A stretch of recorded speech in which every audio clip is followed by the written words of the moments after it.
Koe nei te wā ka huri te kimi nā whakaaro o Rawiri Waititi, kai ārehi takiru o te pāti Māori mona take o te wā. I kōrero hau ki aia i ko ake nei, i timata ki ōna whakaaro mo te māngai hou o te whare mata, mo Adrian Rurawhe. He tangata humārie, he tangata whaimana, he tangata, he kotona whakapapa, he mea nui tērā i roto i tēnei tuahuatanga tūru nei. Nō reira kei te mihatura ki Adrian, mōna e whakatō nei i ngā āhuatanga o tana whakatipuranga i roto i te hāhi rātana. Āhua ua ke awa mo te kia nei a Trevor Mallard he māngai, no te mea kotai no te māngai i roto i te ao Māori. Ingari i tēnei rā, kua riro te piko o te whare ki te mokopuna a te māngai. Nō reira, kei te mihatura ki Adrian i te runga i tērā āhuatanga, e te mokopuna o te māngai, ngā mihi nui, ara tēnei rā hei taitua rā moho i roto o maiga katoa. Rawiri, kua ki te tātou i tōtu tautohe atu ki te māngai o mua kia Trevor Mallard. Ka hanga pēra hoki koe kia Adrian? I tēnei rā tonu, nāna o hoki e kia nei, kei te pirangi ia te whakatō mai ngā tikanga Māori ki roto i te whare. Ka te eno mātou ka mihingia te tangata nei, ka tūau ki te wairea anō hoki ki te whakahaere whakamoimiti. I mua no atu i te whakaotinga ngā mahi i tēnei rā. Ka rie mo te kia nei me tau ki raro, ka rie mo te kia nei me putaki waho. Nō reira, kei te kitea mātou, ara, ko tini te wairua te whare i tēnei rā.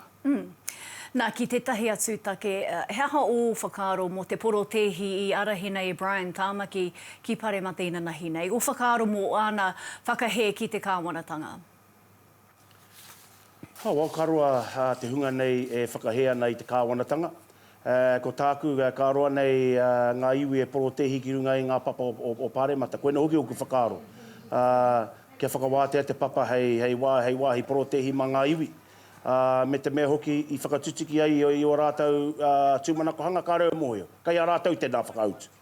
Te tahi atu take, inanahi nei tāmoko hia i te whakaetanga hou mo te mahi ngātahi waina i ngā iwi take o Aotearoa me kānata. Ma tēnei kawenata ka arotahi ai ngā kāwanatanga e rua nei kia whaihua pai ai o rātou tangata whenua. Ka whaihua rānei o ka hore rānei? Ka rau mohe, e hia ngā iwi ko tōia mai ki roto i te hainatanga rei, roto i ngā whakawhiti ngā kōrero. E hia ngā iwi take ko kōrero i te kaupapa nei. Koe na hoki wetai o ku whakaaro, kei te mohe au wetai Māori kei roto i te kaupapa nei, engari. Kei hea rā a tūhoe, kei hea rā te whānaupanui, kei hea rā ngā puhi, kei hea te reo o ngā iwi take o tēnei whenua, me ngā iwi take o kānata, e kōrero ana mo tēnei kaupapa. Pai no, nā kāwanatanga ki te kōrero i ngā kōrero. Engari, ko tā ngā iwi take, ko tai no te hua. Me whakamanahia te tiri te waitangi tuatai, i mua no atu i te kōrero tahi ki wētahi atu whenua. No te mea i mahi tahi rātou i roto i ngā tau ko tahi rau waru te kau ko hipake, mo te tāmi i ngā iwi take. Kānata Aotearoa New Zealand hoki. Ka reo mo te kia nei ko Aotearoa New Zealand hoki. Ko rātou kāwanatanga i mahi tahi ki te tāmi, ki te apo whenua, ki te apo tikanga, ki te apo mahara. Nō reira, koe noki o oku pātai i tēnei wā mo taua kaupapa rā. He painga ka taka mai, he painga. Engari, me kōrero ki ngā iwi take, kei reire ke te oranga. Pātai whakamutunga, ko te whakapāia David Seymour te ropu et. Kāre te pāti Māori i te putakiro o Paremata, ki ana ko te mate korona te take, he aha tāu ki tēnā? Whāna nei hoki. Koe na hoki te mate o te rorohipi. Me pērā pēr tako kōrero. Te whiu kōrero oe rātua huatanga me te kore mōhio. Ko te mahi a takamā ko te berua noho māo, e whakatutuki i ngā tūmanako hanga e pīkau nei i ngā tūmanako hanga te iwi. Nō reira, kei roto i te whara, kei waho i te whare, kei konei tunu māo e mahi ana i ngā mahi.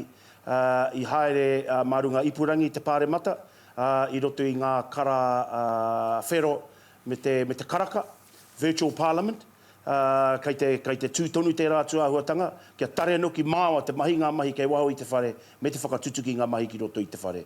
Arohatu ki a David, no te mea, te rapea, kua hua mihi ke ia iau e noho ki tōna taha, kei te pai. Ka hoki mai anu hoki a tinana, I roto i ngā tini āhuatanga o te wā, ki te whawhai mo te iwi Māori, e koe na hoki tana raru. Kari e pai mo te whawhai mo te iwi Māori, ko tōna painga e whawhai mo iwi ke ake. Rawiri, ka nui te mihi ki a koe. Kia ora.